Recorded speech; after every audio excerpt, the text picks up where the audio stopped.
The safe working rules for all New South Wales railway workers have been rewritten, with personal safety the #1 consideration.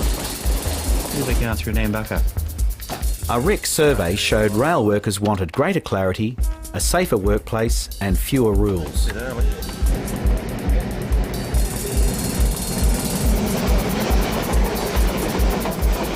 So, what's the Safe Working Rules Review all about? The industry has changed significantly since the rules were written in the early 90s. In 1996, the industry was broken up into various sectors. Instead of being one large organisation, we have many smaller, privately operated organisations within the system. You've got to update the rules to adequately meet them requirements.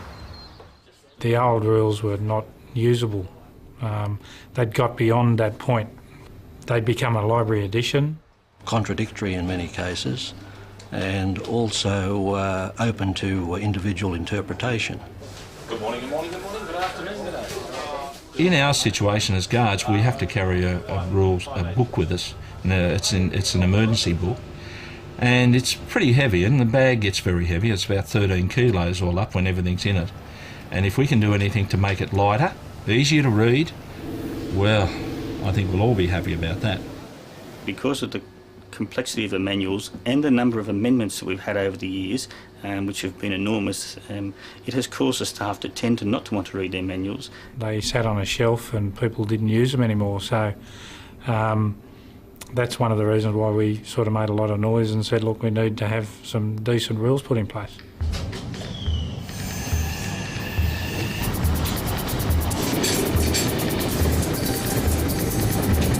I thought it was very important from a very early point in the project that we involve frontline staff. All the people that use the rules, like the signallers and the drivers and the train controllers and guards, people that work on the track as well.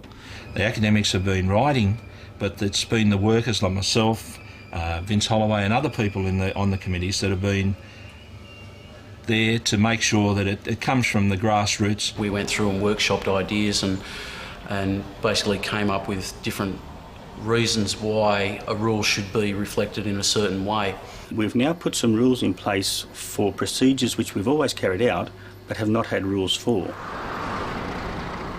Walking in the danger zone is something that we as a railway employees have always done ever since we've had trains.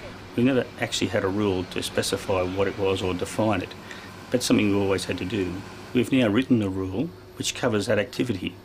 It's just to bring the rules up to reflect the actual reality of what goes on. The new rules are being introduced in stages.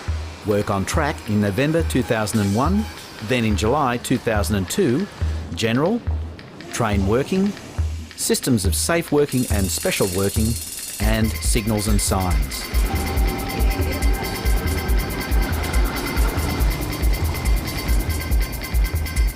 What's different in the new rules? What we've got now with the new rules is we've got just simply rules and procedures. They're not all mixed up together. It's just rules and procedures. There's two different manuals and that's all we have. The staff will notice some changes in the names. Things like a W5300, as we now know it, will in fact be called a CAN, a condition affecting the network. The names have changed on a lot of our forms, but it's mainly a name change. We've done it to comply with the Australian national standards. The way it is used in the form is very similar. By amalgamating flagging, for example, into Track Work Authority, they've reduced it down to virtually 4 rules that you apply. So it's all covered in one section now instead of right throughout the book.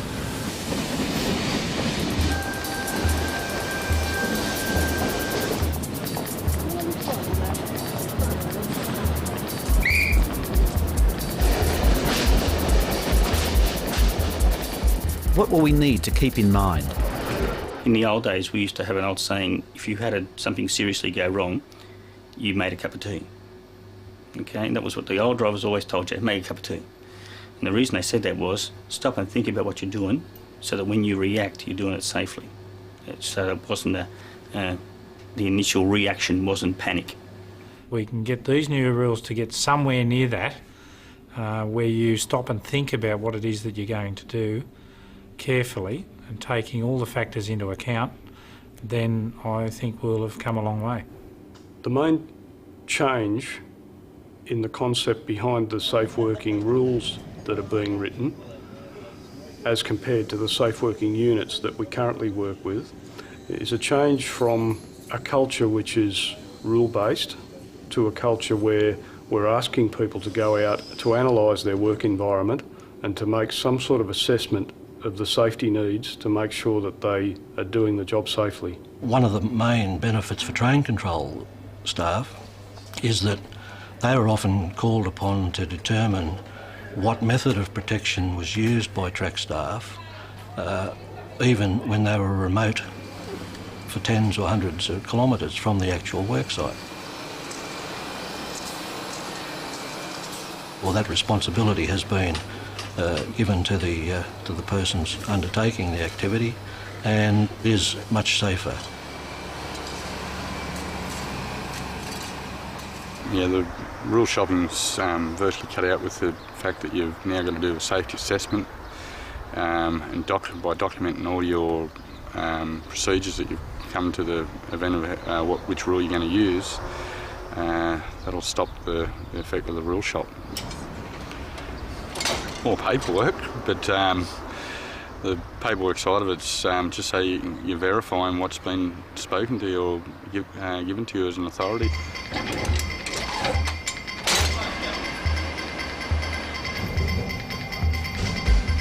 What does it mean for me?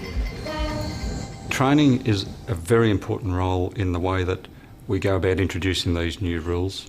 Obviously, people need to be competent in the rules, and everyone who has safe working qualifications is going to be trained and recertified in them.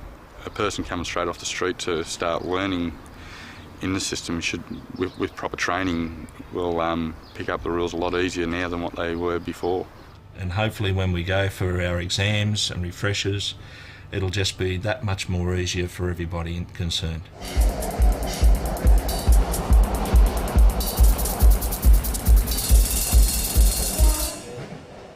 Most things are still the same. We have not actually changed a lot of the rules. It's only some rules that have changed. Some have been simplified.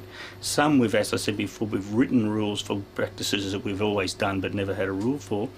But not a lot of change. Mostly the rules that they will read in the new books are the rules that are currently there, just, we hope, written in a better way. Essentially, I think they have it right this time because they took the time to consult other people on the job. It's a safer environment for the passengers and ourselves, for everybody, really. At the end of the day, I, like everybody else, want to go home to my wife and kids, and I believe that if you've got a good safe working system and a good environment out there to work in, then I've got a very good chance of doing that. Action.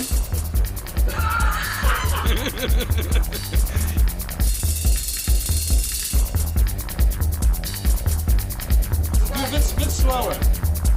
You'll never live this down.